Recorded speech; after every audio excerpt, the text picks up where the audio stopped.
All right, I'm Dr. Craig Mortensen. This is Nurse Jessica Cardona, and we were just saying we are totally not prepared for this. Wow, you're telling people our secrets just We right are. up front. This is a last minute. Hey, we should probably do this. Last night.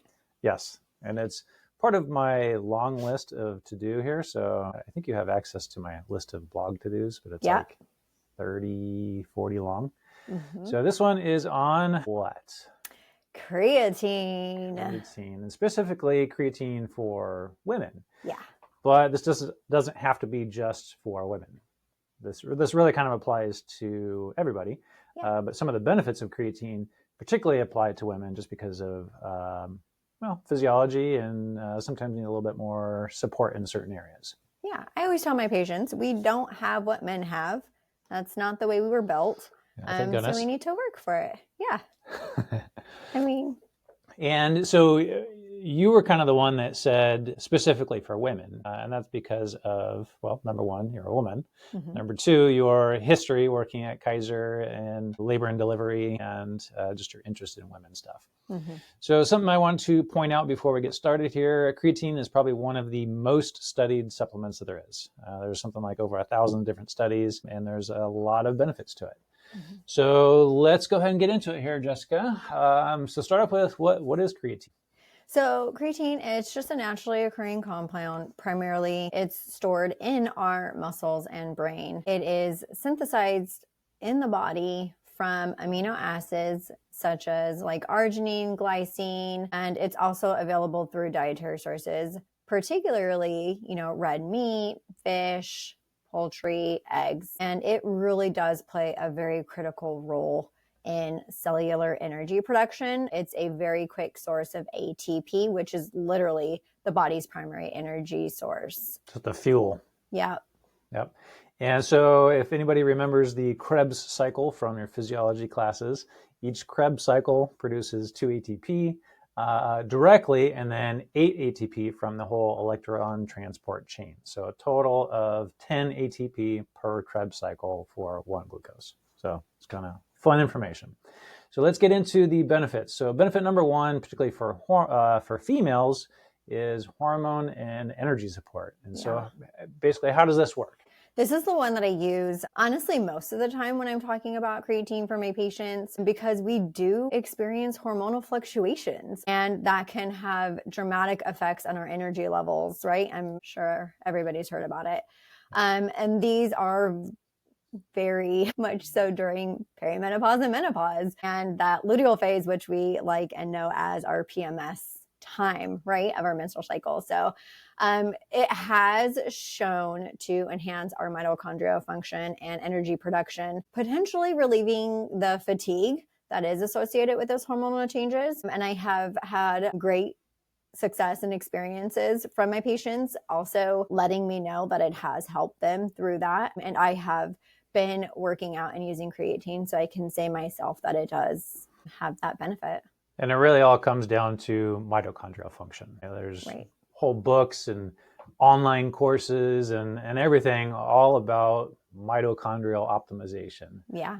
Which is fine, but in my opinion, like you don't need to get specific with just mitochondrial function, because like everything that you do will affect mitochondrial function. Right. But this is a great thing. So kind of along those lines, creatine is most known for exercise performance, right? Whether it's increased power output, strength endurance, and just kind of like overall strength. So a lot of different studies, just by taking creatine, anywhere from a 5 to a 15% improvement in strength output and endurance, which is pretty huge. And then kind of with that, we get muscle growth, which where a lot of men take creatine. So explain a little bit how does it help with muscle growth? What does it do?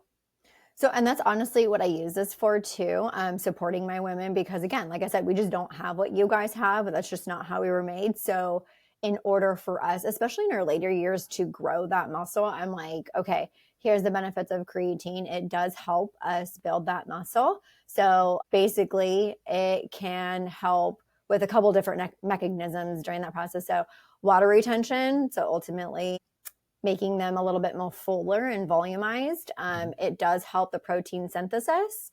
And it helps, again, like you had just said, literally with that workout performance and us being able to lift a little bit heavier and or more reps, right? So overall, Right. we can work out harder, you get better results. Exactly.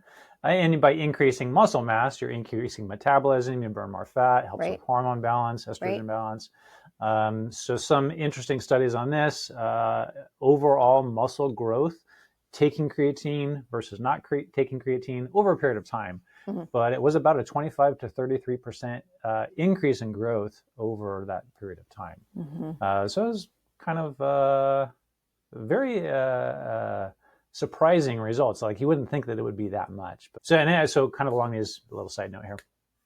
I did, when I was going through college, one of my projects was, and this was in, well, anyway, I'm going to skip that part. I'm going to delete it. When I was going through college, we had a task or a project to do like some sort of research project and try to do like a study on it. And so I actually did it on D-ribose, which kind of is along the similar actions of this by increasing energy production, basically. And over a period, I forget exactly what it was, but for me specifically, just taking D-ribose, my whole routine was the same.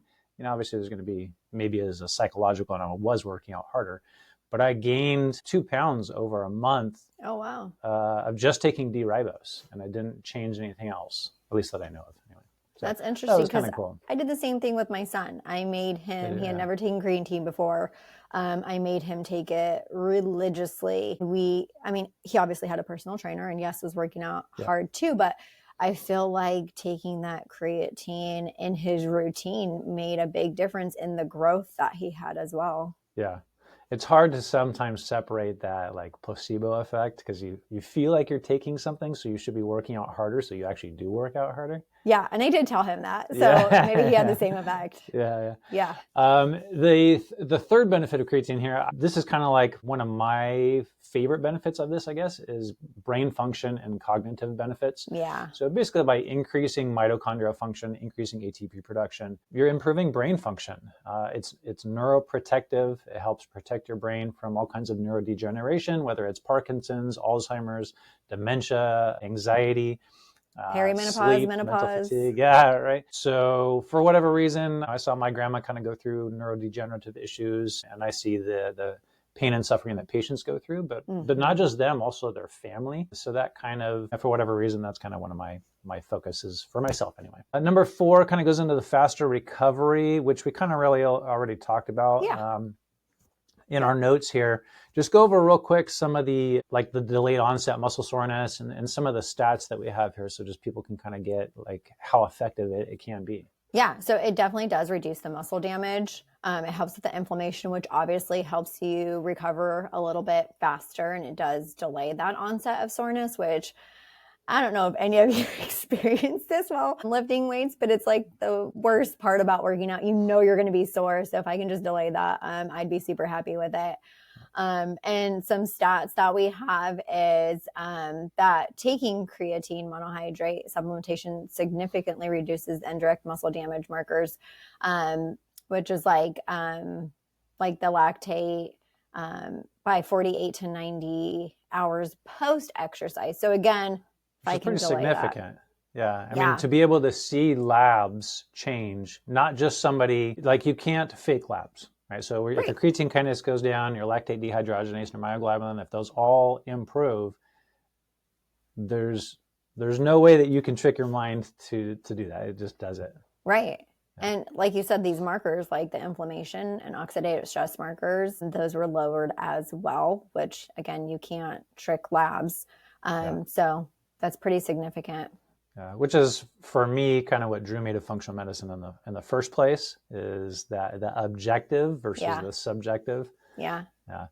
Number 5 on here is it supports healthy aging. So kind of a sad statistic is after the age of 30, we typically lose 1% of our muscle mass every year. So from 30 to 60, you've lost 30% of your muscle mass unless you do something to maintain it. Correct. And that is lifting weights. Yep.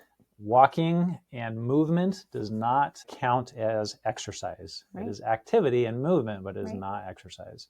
So taking creatine can be a great supplemental thing to do for that. We already talked about improved performance in explosive exercises. Number 7 on here, weight gain. So a lot of people would look at this and kind of think, why is weight gain positive?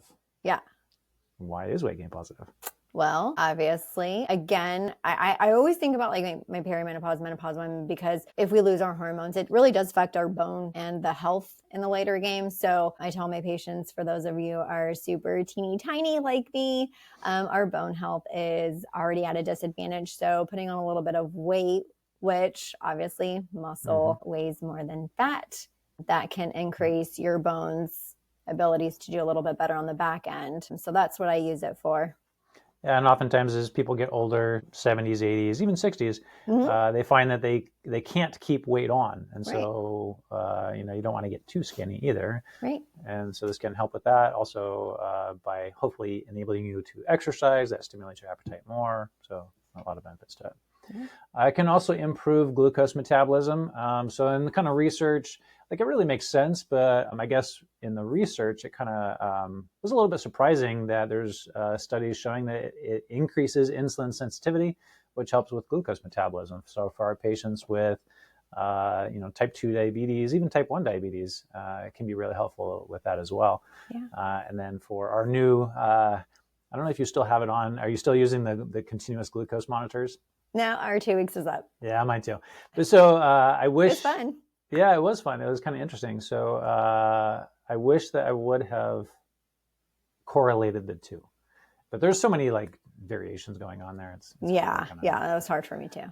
So creatine works basically by increasing energy production, ATP, the whole electron transport. It increases cell volumization, and it increases protein synthesis. Yeah. Now, when you go to the supplement store, and even in, not so much in our office because we kind of have the one that we use. Right? Yeah. There's not really a need to have a bunch. There's 3 main types. So what are the 3 main types? All right. There's creatine monohydrate, creatine HCl, which is hydrochloride, and then creatine ethyl ester. And the one that we carry is the creatine monohydrate, which has the most research and it's the most commonly used form of creatine. Yeah, the creatine HCl, some people find that it maybe causes less water retention, but then you're losing that benefit of it. So they say it's more absorbed, it's a little bit easier on your stomach. But really, like I haven't had any patients have any issues with it. I don't know if you have. No. I've never had any issues with it. No. I could see where part of the issue of maybe taking the creatine monohydrate is like how do you take creatine, right? Because all of the instructions, there's this giant loading phase where you're doing like 20 grams a day. You do that for a week, and then you go down to 5 grams or 3 to 5 grams or kind of somewhere in that range. Do you do that? I honestly don't. I don't either. I just take the 5 grams per day, make sure you don't miss a day, whether you work out or not. And that's how I just kind of have my patients take it too. And do you worry about before workout, after workout? This is such a big topic. Yeah. Yes. Okay. Me and my husband were literally just talking about this because I just got him to start working out, which I love. So he was asking, so when should I take it? And to be completely honest, I don't know if everybody knows this, but my son was I guess we call him professional, semi-professional hockey player. And I did a deep dive into sports nutrition just for his benefit, obviously, and when to take protein and when to take creatine. And a lot of the research that I read was post-workout. You have a very small window to get it in at its like peak. Your muscles are kind of like open, so it kind of drives it in. Yeah. So it was 30 minutes max to an hour to get that protein and creatine in. And that's the way I use it. I know there's great research on before and after really not making a difference. But for me, I think the athletic component of it, it was really all about that post 30 minute to an hour phase. Yeah. Now, for me personally, I take it before because I think it's more of a mental thing for me. Like, I feel like, I'm taking something, so like it's going to boost my energy. Yeah. But yeah, most of the research is on that post. I do it mentally for after. I'm like, do you? Yeah. It's going to build it and it's going to help me not get sore. Like that's my thought process. Yeah. So as far as choosing the right creatine, you want to look at, make sure it's a pure one, make sure there's no additives, make sure it's got third-party testing, all that good stuff. The one that we use here is obviously a very good one. Everybody always asks, oh, what about this one and this one, this one? And honestly, we can't really give our opinion on a lot of those things because we just haven't used them. And it takes a lot of time to do the research onto the specific ones. And there's millions of them out there. Not millions, okay. There's hundreds of them out there, and we can't look at all of it. And there's no FDA regulation on it, which is regulation. Yeah, it's a good thing. But it's very hard to know if they're doing what they actually say they're doing. Companies that we work, they are. Right. So safety and side effects, a lot of people are kind of always worried about side effects. Some of the possible side effects for this are water retention. You can get digestive issues, and you can actually get cramps from taking it. So, whether the side effects are overblown, I kind of think they are. Kidney is a potential warning area, I guess. So if you have kidney issues, really probably don't take it unless you're under the direct supervision of somebody. Yeah. And you want to be monitoring it. Again, I'm not a huge fan of the whole loading just because kind of the unknown. But another risk is dehydration, which kind of seems like funny. Yeah. Right? You're volumizing your cells, you're retaining more water. So why would that actually dehydrate you?